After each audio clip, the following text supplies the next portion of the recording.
अनुभवी आंखें सच दिखाते हैं, छुपाते नहीं।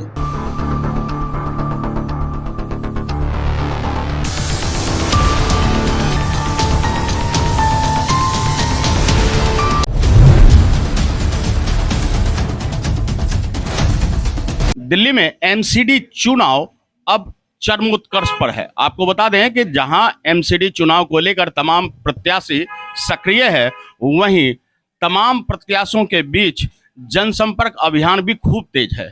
इन सब के बीच राजनीतिक गलियारों में भी गर्माहट देखने को मिल रही है। कभी आप विधायक की पिटाई का मामला सामने आ रहा है, तो कहीं इस मामले को लेकर सियासत नई रंग ले रही है। बता दें कि ककरौला वार्ड में भी तमाम प्रत्याशी जीतोड़ मेहनत कर रहे हैं। ककरौला वार्ड के प्रत्याशी दावा कर रहे हैं जहां फ्री पानी, फ्री बिजली, तो वहीं दावा यह भी हो रहा है कि फ्री टैंक और घर घर नेटवर्क। साथ में दावा प्रत्याशी द्वारा यह भी किया जा रहा है जो हम यहाँ कम्युनिटी हॉल देंगे, हम यहाँ अस्पताल देंगे और एक नया बयार बहाएंगे। हमारे साथ जदयू प्रत्याशी तीर निशान के साथ रमेश सिंह है। आज सीधी बात में हम जानेंगे आपका पार्षद और सीधी बात में कि रमेश सिंह इन सब से अलग अपनी पहचान कैसे बनाएंगे और किस तरह जनता का भरोसा पाएंगे।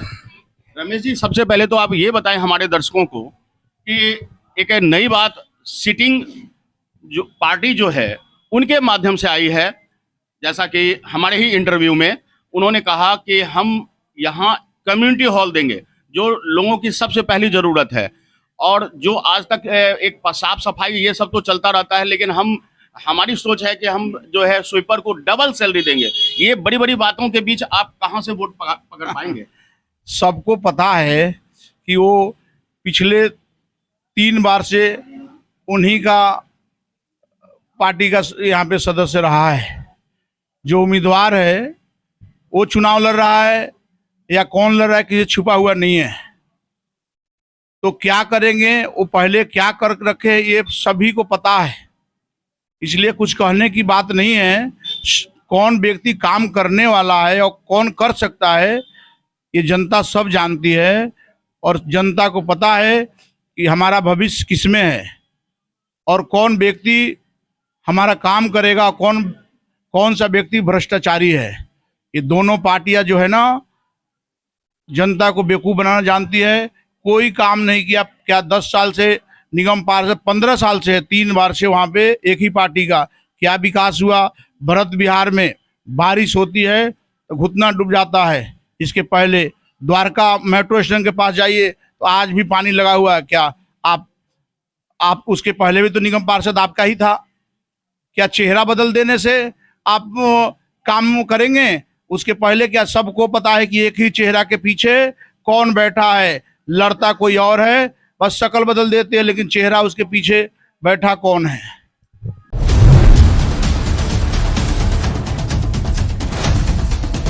अच्छा, ये बताइए कि एक आम जरूरत सभी कॉलोनियों में देखी जा रही है और खास करके राणा जी इनके में भी कि कम्युनिटी हॉल, इसको लेकर अगर आप जीत दर्ज करते हैं तो क्या कुछ प्लानिंग करेंगे? देखिए, जनता का जो सुख सुविधा है मूल रूप से हर हाल में दिया जाएगा। जो आप सोचे भी नहीं होंगे वो सारी काम आपके घर तक पहुंचेगा। रही बात कम्युनिटी हॉल का और पार्क का, तो बहुत सारे जमीन ऐसे पड़े जो कब्जा करके लोग बैठा हुआ है, वो खाली कराएंगे और एमसीडी का जगह में कम्युनिटी हॉल भी बनेगा, पार्क भी बनेगा। और मैं बता देता हूं कि पूर्वांचल से आए हुए लोगों के लिए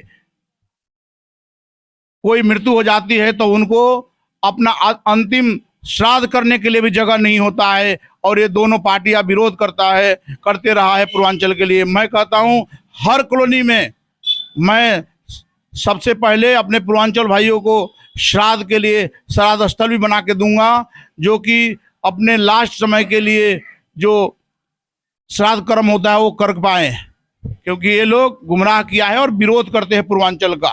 एक बड़ी बात है कि जनता की सुविधाओं को लेकर एक खाका पहले से रमेश सिंह ने तैयार कर रखा है। अब इस खाके को अंतिम रूप देने के लिए यह जरूरी है कि जनता का भरोसा भी उनके साथ हो। बहरहाल आपको बता दें कि रमेश सिंह ने ताबड़तोड़ जनसंपर्क कर अपने प्लान को जनता तक लाया है। हर बात के लिए वे जनता के लिए समर्पित भी दिखा रहे हैं। देखना होगा कि 4 दिसंबर को जब पहले मतदान और बाद में जलपान के साथ रमेश सिंह को वोटों की तब्दीली कितनी होगी।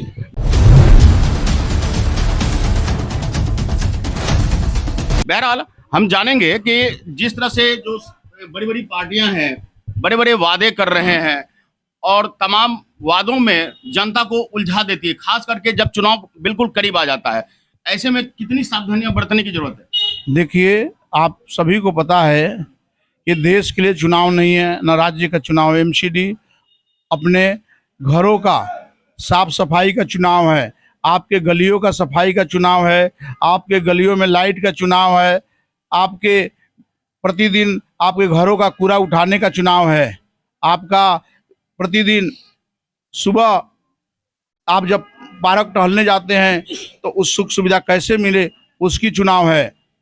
ये लोग बड़ी पार्टियां बड़े बड़े नेताओं से झांसा देते हैं और खाचा तैयार करके रखती है कि कैसे अगले बार बेवकूफ़ बनाऊंगा। 3 दशक से इनके निगम पार्षद वहाँ रहा है, आज तक ककरोला की जो हाल है उसमें सबसे पहला जिम्मेवार भारतीय जनता पार्टी है, क्योंकि क्या कितना बड़ा भ्रष्टाचार है वो किसी और ने नहीं, भारतीय जनता पार्टी ने किया है। आज देखिए जो आम आदमी का पार्टी का क्या हाल हुआ है, अपने ही कार्यकर्ता ने मारा, आरोप लगाया। ये तो हमारे बताने की चीज़ है, आप तो खुद देख रहे हैं कौन क्या कर सकता है, ये साबुत की तो जरूरत है। आप तो चल रहा है, आपने झेला है 15 साल, उनको क्या चाहते हैं फिर 5 साल और झेले। ये बेवकूफ़ बनाएंगे, बड़े बड़े नेताओं को लाकर वादा करेंगे लेकिन काम नहीं करेंगे। एक ही आदमी चुनाव लड़ रहा है, पूरे विधानसभा में नाम बदल जाता है लेकिन चेहरा वही है। आप सबको पता है कि वो चेहरा कौन है, हमें बताने की जरूरत नहीं है, आप सब समझते हैं। मटियाला विधानसभा की जनता सबको जानकारी है कि कौन व्यक्ति बैठा है, यहाँ भी कौन खाजा तैयार करता है और कौन लड़ता है। हमारे पूर्वांचल समाज के लोग इस विषय को बताने की जरूरत नहीं है। 6 वार्ड है मटियाला विधानसभा में, एक भी पूर्वांचल को ये दोनों पार्टियों ने टिकट नहीं दिया, लात मार करके बाहर कर दिया। ये यही समझते हैं कि मजबूरी है, जाएंगे कहाँ, हमें वोट देंगे। अरे तुम याद रखो, हमारा समाज जो है अपने स्वाभिमान के लिए पहचाना जाता है, उसका बेटे को उनके बीच में है, अपने बेटे को ही वोट देंगे, अपने भाई को ही वोट देंगे, क्योंकि बेटा भाई उनका कामयाब होता है तो उनके घर का सफाई होगा, उनके घरों का कूड़ा उठेगा, उनके घरों में झाड़ू लगेगी, उनके हर सुख सुविधा उनके घर तक पहुंचेगा, उनके सेफ्टी टैंक फ्री सफाई होगा, हर घर में वाईफाई फ्री मिलेगा। और ये जो हर कॉलोनियों के अंदर में जब श्राद्ध कर्म करने जाते हैं तो यही लोग हैं, श्राद्ध कर्म भी हमें उस दुख के समय में भी करने नहीं देते हैं, वहां से भगाते हैं।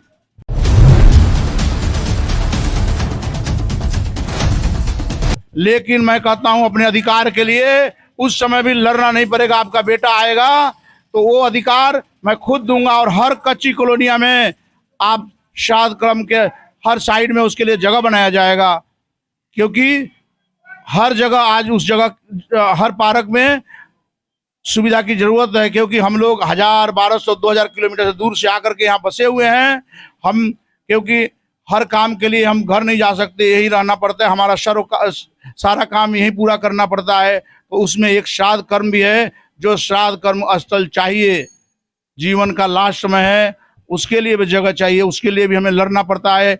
यहीं बगल में कॉलोनी है, नाला के पास में ही पटेल नगर में कोई पीछे सुना था कि एक पार्क में श्राद्ध कर्म कर रहे थे तो उन्होंने भगा दिया था। तो ये याद रखिए, ये वही हैं, उनको आज वोट चाहिए तो पैर पकड़ेंगे, वोट मिल जाएगा तो ये लात मारेंगे।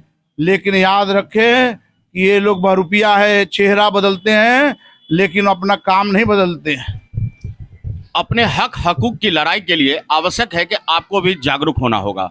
नेता आएंगे और चले जाएंगे, वादे भी करेंगे, इन वादों में कितनी सच्चाई है इसे परखने की आपको जरूरत है। और ऐसे समय में सोच समझकर 4 दिसंबर को घर से निकले और मतदान करें। आपके मतदान से आपका पसंदीदा उम्मीदवार जीत दर्ज करेगा और 5 साल करेगा काम, वरना फिर आप पछताएंगे और 5 साल वह करेगा आराम। बने रहिए हमारे साथ और देखते रहिए, क्योंकि सच दिखाते हैं, छुपाते नहीं। अनुभवी आंखें सच दिखाते हैं, छुपाते नहीं।